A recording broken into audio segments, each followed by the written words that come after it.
Welcome back dito sa channel natin. Andito tayo ngayon sa Mall of Asia. Magbibigay tayo ng update sa expansion project na ginagawa dito.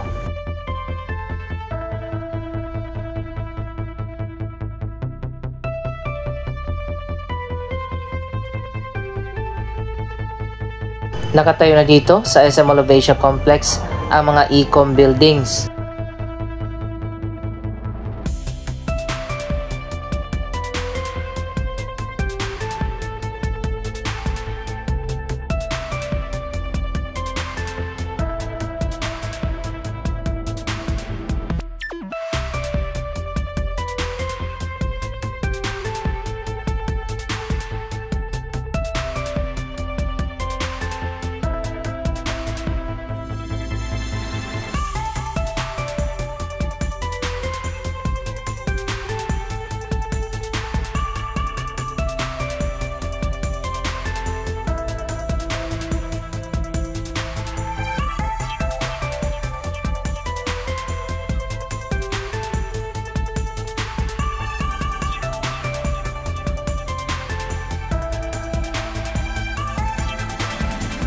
Bukod pa sa mga office buildings, napakarami na rin mga residential condominiums ang naitayo na dito sa Mall of Asia Complex. Pero may mga residential building na ongoing pa na ginagawa.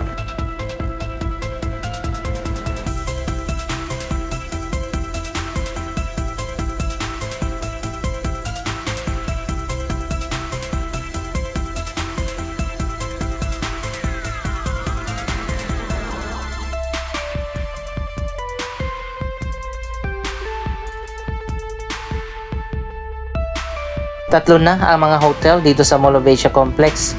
Isa na nga itong Trip by Wyndham. Doon naman sa kabila ang Microtel at ang Conrad Hotel Manila. May isa pang bagong hotel na magbubukas pa lang, ang Lansons Place.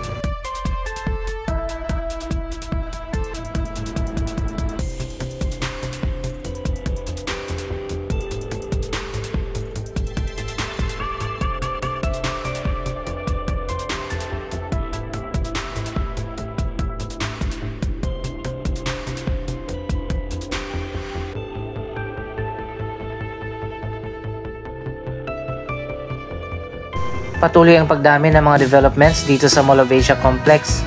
Pero yun nga lang, iilan na lang yung bakanting areas dito na pwede pang tayuan ng mga buildings. Kaya naman naisipan na ng SM na magkaroon ng expansion project.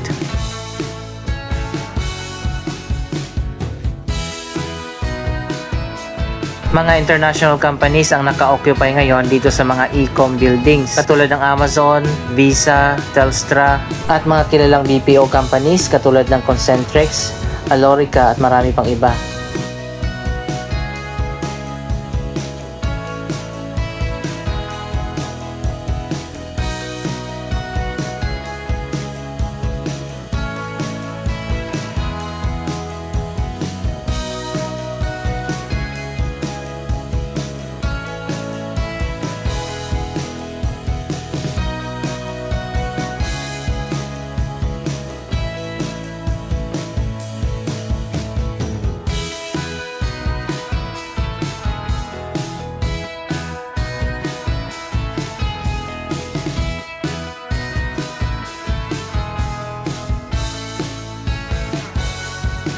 Ito yung bagong hotel na magbubukas pa lang dito sa Mall of Asia Complex, ang Lansons Place.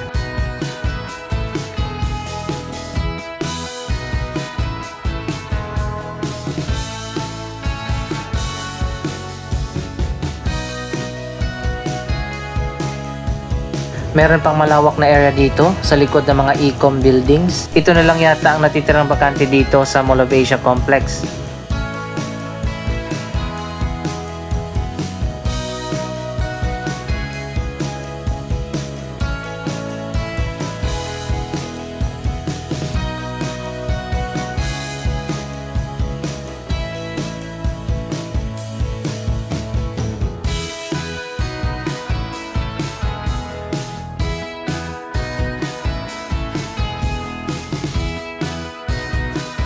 Ang ganda rin pala ng bagong Lansons Place na magbubukas na.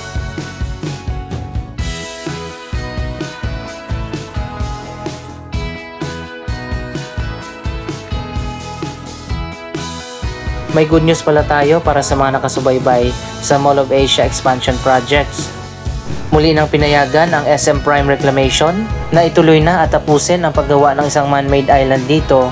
Ito ang magiging expansion ng Mall of Asia.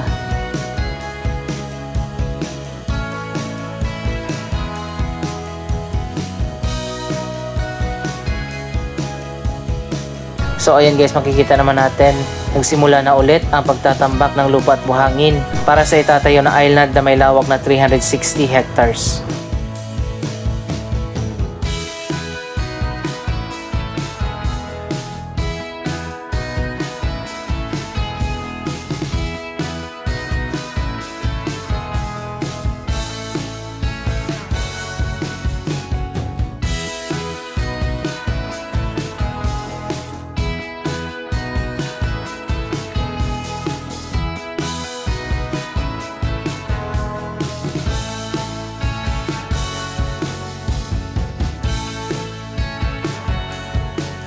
Ito na ang bagong giant Christmas tree dito sa MOA Seaside.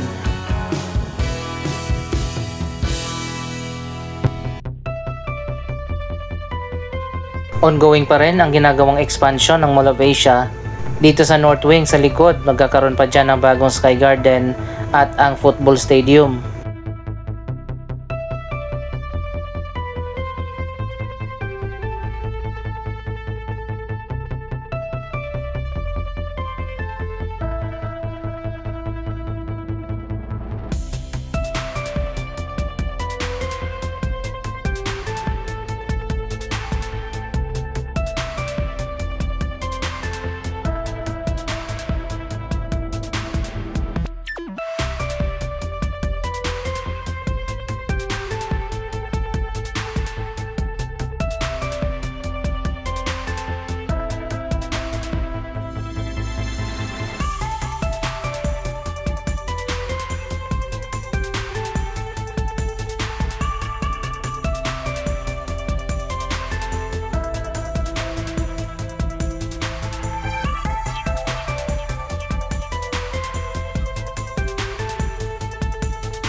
Siguro by next year pa matatapos yung ginagawang mga bagong projects dito sa taas ng mall.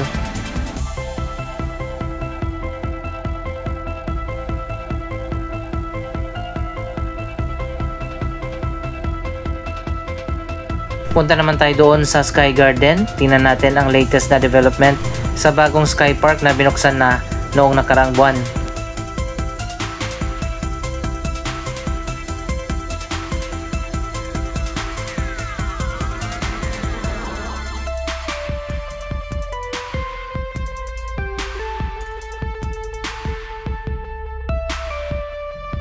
Andito na tayo sa bagong Sky Garden. Hindi pa rin binubuksan itong mga nakabalot dito. Siguro sa Christmas pa ilalabas kung ano mang meron dyan na nakatago. Marami pa tayong aabangan na bago dito sa Sky Garden. May mga restroom din dito sa taas, pati na mga sitting areas.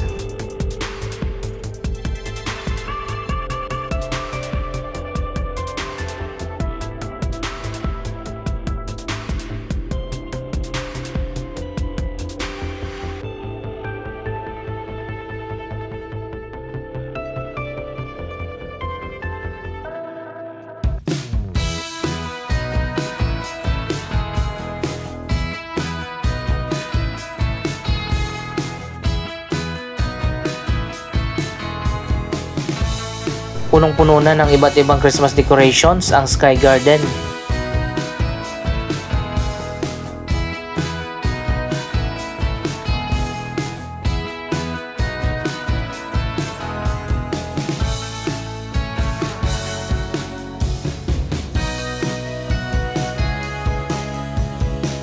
At ito pa, may bago, ang mga light bulb na parang 10,000 roses.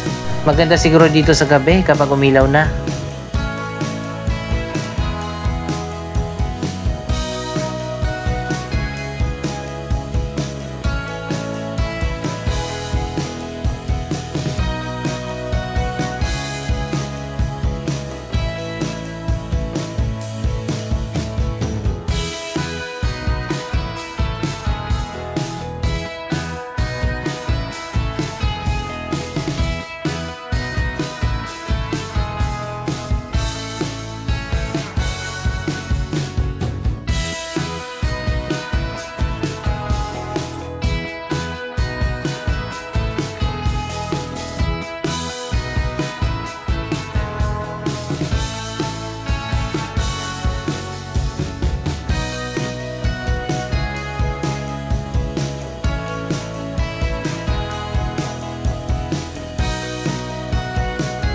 Binuksan na ulit itong bench na nakaharap sa Manila Bay. Napaka-relaxing ng upuan na ito habang nanonood ka ng Manila Bay sunset.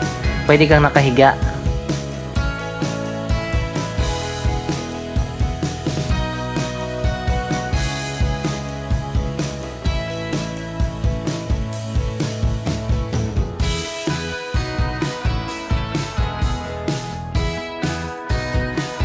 Mabuti na lang at pinayagan na ulit na magsagawa ng reclamation project ang SM Prime Reclamation pagkatapos nga nasuspindihin ang lahat ng mga reclamation project sa Manila Bay.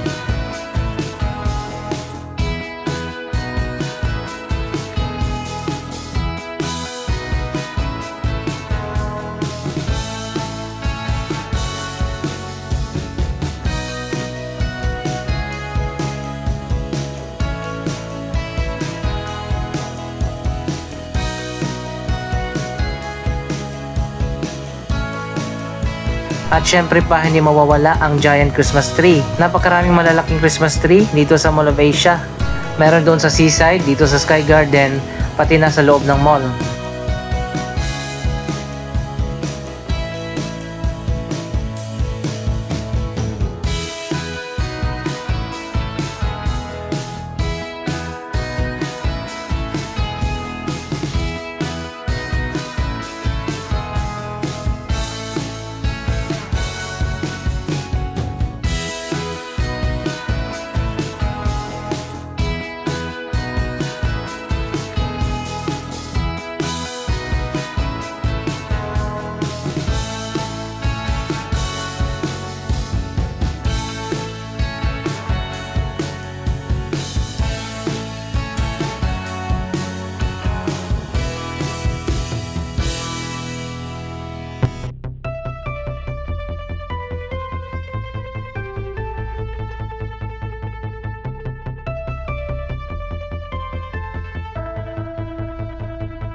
Naging popular na nga na tambayan at pasyalan ang bagong Sky Garden dito sa Mall of Asia. Mas marami nang pumupunta dito ngayon. Meron pang mas malawak na Sky Garden dun sa kabila pati na dyan sa taas na hindi pa tapos.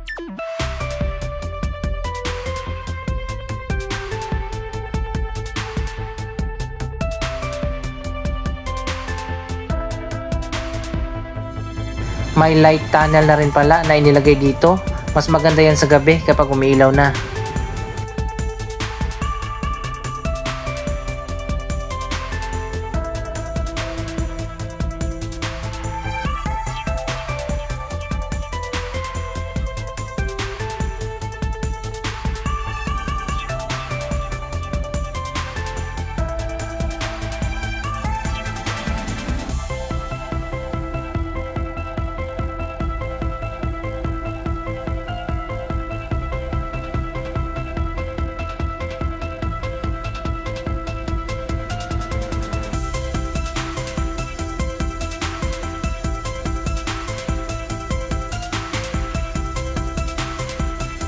Ito naman ang mga Christmas decorations dito sa loob ng mall.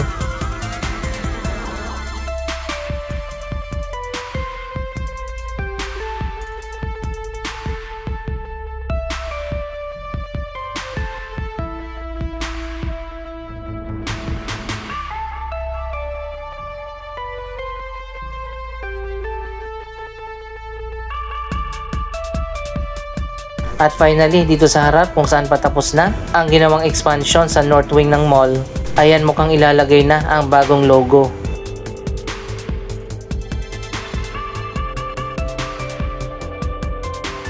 Anong masasabi nyo sa mga latest na development sa Mall of Asia Expansion Project? Mag-comment lamang dyan sa baba ng inyong mga reaksyon. Maraming salamat sa inyong panonood. Don't forget to like, share, comment, at subscribe. Thank you for watching!